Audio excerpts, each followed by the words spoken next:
There are potentially interactions with things like the water availability.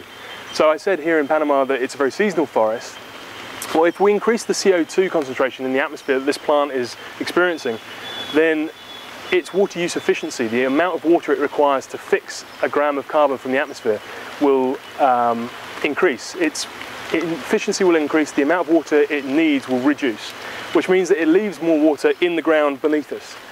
If there's more water in the ground beneath us, then the growing season is extended, maybe by a few days, maybe by a week or two.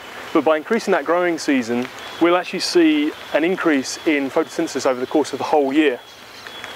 In the temperate systems where there's a very distinct seasonality and transition between the winter and the summer, a lot of the changes that they're seeing in plant growth associated with climate changes are associated with increasing the increasing the length of the growing season.